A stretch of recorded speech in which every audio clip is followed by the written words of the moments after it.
और हम एसेंस से इधर उधर जाएं तो शायद हम रास्ते से भटक जाएंगे और जो हमारा उद्देश्य है उसको हम पूरा नहीं कर सकेंगे। मैं यह भी कहना चाहता हूं कि यह समस्या आज की नहीं है। यह समस्या उसी समय शुरू हो गई थी जब आजादी हमें मिली और आजादी के साथ साथ देश का विभाजन हुआ। और देश का जब विभाजन हुआ तो यह स्पष्ट था कि वह धर्म के आधार पर विभाजन हुआ।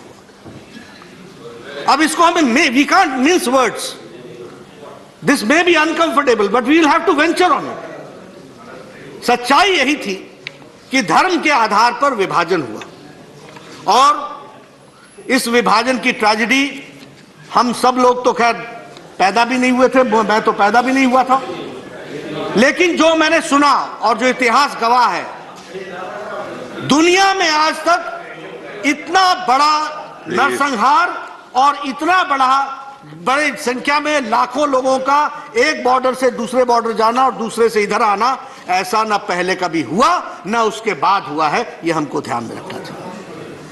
रातों रात लोगों ने के घर छोड़कर निकलना पड़ा, रातों रात अपनी प्रॉपर्टीज छोड़कर निकलना पड़ा। कोई उनको, जिसको कहते हैं कि लॉ एंड ऑर्डर की सिचुएशन में उनको कोई संरक्षण मिले, ऐसी परिस्थिति नहीं रही। यह ट्रेजेडी और यह नरसंहार हम सब लोगों ने देखा।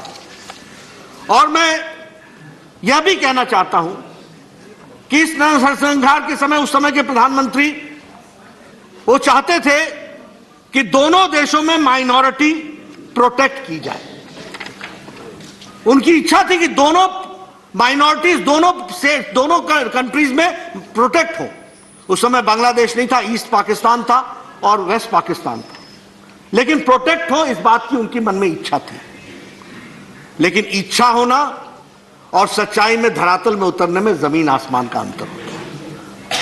सच्चाई क्या हुई? हम लोग इस विभाजन की जब बात करते हैं तो हम कह सकते हैं कि उस समय इंडिया में माइनॉरिटीज कौन थे? Muslims, Sikh, Jain, Buddhist, Christian and Parsi minorities थे। उस समय पाकिस्तान में माइनॉरिटी कौन थे? ईस्ट और वेस्ट पाकिस्तान में Hindu, Sikh, Jain, Buddhist, Christian, Parsis and minorities, they were minorities. यह स्पष्ट था। मैं इसकी क्लैरिटी इसलिए कर रहा हूं कि जो हम हिंदू मुस्लिम की बात करते हैं, we should be clear that Hindu was majority in India and Hindu was in minority in Pakistan. This we should be very clear. We should be very clear that Muslims were majority in Pakistan and in minority in Hindustan, in India. This we should be very clear. और इसलिए जब आप religious आधार की बात करते हैं, इसलिए जब आप रिलीजियस आधार की बात करते हैं, कोई बैठ के बोले तो माइनॉरिटी बाद में उनको मौका नहीं मिलेगा। नाम आई तो भी पार्टी दिए तो भी मैं मौका नहीं दूंगा। जहां माइनॉरिटी होते हैं, जहां पर एक समाज माइनॉरिटी होता है, वह दूसरे देश में मेजॉरिटी होता है, और दूसरे देश में जहां माइनॉरिटी होता है वो इस देश में मेजॉरिटी होता है। और इसी बात को ध्यान में रखते हुए जवाहरलाल नेहरू और लियाकत अली खान का पैक्ट हुआ था, जिसको नेहरू लियाकत पैक्ट कहते हैं। और इस पैक्ट के तहत इस बात की चिंता की गई थी कि दोनों ही जगहों पर माइनॉरिटीज की चिंता की जाए और माइनॉरिटीज को संभाल करके रखा जाए और उनकी जनता की हिफाजत की जाए। This was Nehru Liaquat Ali pact, और इसके तहत यह कार्य हुआ था। लेकिन ऐसा हुआ नहीं, और ऐसा हुआ नहीं, वो धर्म के आधार पर विभाजन तो हुआ, लेकिन यह एकॉर्ड जो था ये पेपरों में रह गया और कागजों में रह गया, सच्चाई में नहीं रहा। हमको यह भी मालूम है कि 1950 में जब इंडिया ने अपना संविधान एडॉप्ट किया और उसको लागू किया, तो हमने कहा we the socialist secular republic of India. हमने सेक्युलर होना तय किया, धर्मनिरपेक्ष देश बनाया भारत को। लेकिन पाकिस्तान ने इस्लामिक नेशन पाकिस्तान को घोषित किया, यह हमको मालूम होना चाहिए। थियोक्रेटिक स्टेट बनाई और वहां का रिलीजन कॉन्स्टिट्यूशनली इस्लाम तय हो, और उसके दृष्टि को ध्यान में रख करके उन्होंने आगे बढ़ाने का प्रयास किया। और ये बात हम आज नहीं कह रहे हैं, हम जनसंघ के दिनों से कह रहे हैं। मैं 1970 का एक अपना रेजोल्यूशन जनसंघ का आपके सामने उद्धृत करना चाहता हूं, भारतीय जनसंघ का, जो उस समय की विभत्स परिस्थितियों के बारे में भी इंगित करता है और अपने आंकड़ों के बारे में भी इंगित करता है कि वहां की परिस्थिति क्या रही। मैं कोट करता हूं, भारत के लिए गर्व का विषय है कि उसने अपने वचन और अल्पसंख्यक मुसलमानों की पूरी तरह रक्षा की है तथा उन्हें बराबरी के अधिकार दिए हैं। भारत में मुसलमानों की तेजी से बढ़ती जनसंख्या इस बात की साक्षी है कि 1961 की जनगणना के अनुसार यह जनसंख्या 5 करोड़ थी, जो अब 6 करोड़ से आगे बढ़ गई है। पाकिस्तान में भी जनसंख्या वृद्धि की गति भारत के समान ही है, लेकिन पाकिस्तान ने भी यदि अल्पसंख्यकों की सुरक्षा के लिए दिए गए आश्वासन का समादर किया होता तो 1961 की जनगणना में अल्पसंख्यकों की संख्या 2.5 करोड़ होनी चाहिए थी, परंतु अल्पसंख्यकों की संख्या घट करके मात्र 90 लाख रह गई है। इन 20 वर्षों में 1 करोड़ अल्पसंख्यक के मारे जाने तथा उनके विस्थापन के उदाहरण इतिहास में नहीं मिलेगा। यह हमारा रेजोल्यूशन 1970 का है और वहां की अल्पसंख्यक की संख्या घट गई, यह हमको ध्यान में रखना चाहिए। आज अगर हम बात करें, इन 1947 पाकिस्तान में माइनॉरिटीज में 23% and in 2017 the minorities are 2.3%. This is Pakistan. This is Pakistan. And this is what we have to understand. हम इधर उधर की बात ना करें, हम मूल पर आए और मूल यही है जिसको मैं कह रहा हूं। In 1951, minorities in India were 9.8%, and in 2018, minorities in India are 14.23%. पूरे जीने का अधिकार जो मिला है वो भारत में मिला है और यहां पर फले फूले हैं माइनॉरिटीज, और ये हमारी बुलंदी है जिसको हम आपके सामने कहना चाहते हैं। हमने सबको बराबर देखा है और सबको बराबर समझने का प्रयास किया है। मुझे एक बात पर यहां से मैं जब देखता हूं तो Galaxy of leaders, Galaxy of lawyers और हर एक तरीके के विद्वान लोग वहां बैठे हैं। कई बार स्थिति ऐसी आती है कि हम समझते नहीं हैं, लेकिन ज्यादातर स्थिति राजनीति में ऐसी आती है कि हम समझना चाहते नहीं। यहां आप समझना चाह नहीं रहे। आप you are bringing article 14 of the Indian constitution, you are bringing right to equality. It has got nothing to do with right to equality. Bharat के किसी भी नागरिक की इक्वालिटी पर जरा भी आंच नहीं आ रही है इस सिटीजन बिल से, इसको हमको समझना चाहिए। इट इज वेरी क्लियर, साफ शब्दों में है, कहीं राइट टू इक्वालिटी को कोई असर नहीं कर रहा। ये बेचारे बाहर से आए हुए, और मैं हेल्थ मिनिस्टर था। आप लोगों में से मैं नहीं जानता कि आप लोगों ने कितने लोगों को देखा है जो पाकिस्तान से परसिक्यूट होकर के रिलीजियसली यहां आए हैं। आइए मेरे साथ इंदौर चलिए, आइए आप कच्छ के बॉर्डर्स पर चलिए, आइए आपको हम दिखाते हैं अपने वेस्ट बंगाल की तरफ। आप देखेंगे डॉक्टर्स वहां से पास कर चुके हैं, but they are not allowed to practise in India because they do not have the citizenship right. कहां जाए वो? उन्होंने मेडिकल पास किया है। मैं हेल्थ मिनिस्टर था, मैं लाचार था क्योंकि कानून हमको बाध्य कर रहा था कि हमको प्रैक्टिस की परमिशन नहीं दे पाते थे। अब क्या वो यहां मेडिकल की पढ़ाई करेंगे? उम्र 54 साल, उम्र 55 साल, रिलीजियसली परसिक्यूट हो गए। आप उनके हालात देखिए जाकर के।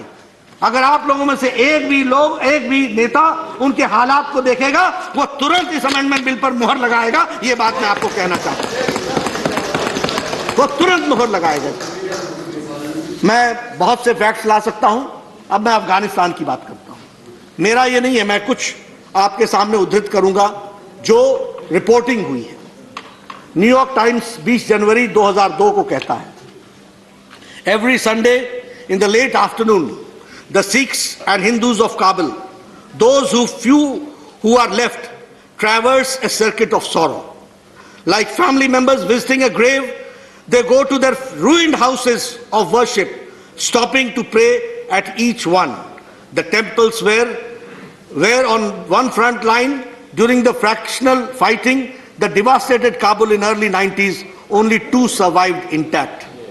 The temples once held large crowds of worshippers, but the Sikhs and Hindus population in Afghanistan has reduced over the last decade from 50,000 in early 1990s to 2,000 in fewer today in cities like Ghazni, Jalalabad, Kandahar. In Kabul, there are exactly 526 Sikh families and Hindus and 46 families and 10 Hindu families. ये मेरी reporting नहीं है, ये New York times की reporting है। मैं एक और रिपोर्टिंग आपको पढ़ाना चाहता हूं। The collapse of the Soviet union, ये गार्जियन की रिपोर्टिंग है। The collapse of the Soviet backed regime had left Afghan Sikhs in a vulnerable position with their black duster headgear and their near but untrimmed beard. They stood out from the Muslim crowd and became an easily identifiable target for crime and harassment. A community of traders with business contacts stretching from Afghan cities to India, Japan and Korea, the Sikhs were perceived as wealthy, and this perception in turn made them key target of kidnapping the gangs. और उनके खिलाफ वहां पर ransom मांगने के लिए उनके कत्ल किए गए, ये इसमें रिपोर्टिंग की गई है। रॉयटर्स की रिपोर्टिंग में करना चाहता हूं। On a bright day in downtown Kabul, Jagtar Singh was in his traditional herb shop when a man turned up, drew a knife and told him to convert to Islam or he would cut to his throat. Only bystanders and shopkeepers saved his life. ये Reuters की reporting है। मैं ऐसी सारी reporting यहां रख दूंगा ताकि वो सदन का पार्ट बन जाए। मैं भावनाओं को, उत्तेजनाओं को बढ़ाना नहीं चाहता, लेकिन कुछ फैक्ट्स में रखना चाहता था कि किस तरीके से इन देशों में माइनॉरिटीज के साथ सलूक किया गया है, वो हमको समझना चाहिए और उसको मैं आपके सामने रखना चाहता हूं। जहां तक सवाल, मैंने पहले भी आर्टिकल 14 का जिक्र किया है। यहां पर किसी के साथ भी किसी का अधिकार का हनन नहीं हो रहा है। आर्टिकल 14 यहां किसी भी आधार पर नहीं आती है। जब परसिक्यूशन रिलीजियस के आधार पर होगा तो उत्तर भी रिलीजन में ही मिलेगा और उसी दृष्टि से उसको देखना चाहिए, इससे ज्यादा नहीं देखना चाहिए, यह मैं कहना चाहता हूं। मैं आदरणीय गृह मंत्री जी को धन्यवाद देना चाहता हूं। नॉर्थ ईस्ट की बात की गई। He has held more than 100 hours session. He has met more than 150 delegations, more than 600 people. All issues have been sorted out. और बड़े स्पष्ट शब्दों में, क्योंकि देखिए देश के हित में कुछ और होता है, राजनीति के हित में कुछ और होता है। मैं चाहूंगा कि राजनीति का हित छोड़ दें और देश का हित ध्यान में रखें। भ्रम हटाने का प्रयास करें। नॉर्थ ईस्ट में आपने भ्रम फैलाने का प्रयास किया है कि नॉर्थ ईस्ट वालों के साथ ये हो जाएगा, उनकी सैंटिटी खत्म हो जाएगी, उनकी कल्चरल आइडेंटिटी खत्म हो जाएगी, उनका अस्तित्व समाप्त हो जाएगा। गृह मंत्री जी ने लोकसभा में बड़े विस्तृत रूप में जवाब दिया है। सबकी आइडेंटिटी बरकरार रहेगी, एंटिटी बरकरार रहेगी, इनर लाइन परमिट बरकरार रहेगा और उनके ऊपर इस चीज का असर नहीं पड़ेगा। इसका शेड्यूल 6 का को हम ध्यान में रख करके उसको वो इस पर एप्लीकेबल नहीं होगा। ये बात बड़े स्पष्ट शब्दों में हमारे गृह मंत्री जी ने कही है। इसलिए मैं इन बातों को आपके सामने रखते हुए आपसे निवेदन करना चाहता हूं और एक बात और कहना चाहता हूं जरूर।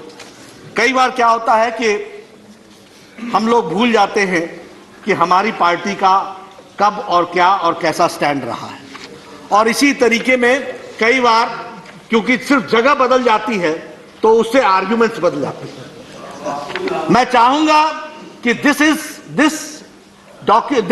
bill is in the national interest. So by changing side, don't change your arguments. और मैं इसलिए कहना चाहता हूं कि मैं कोट करना चाहता हूं 18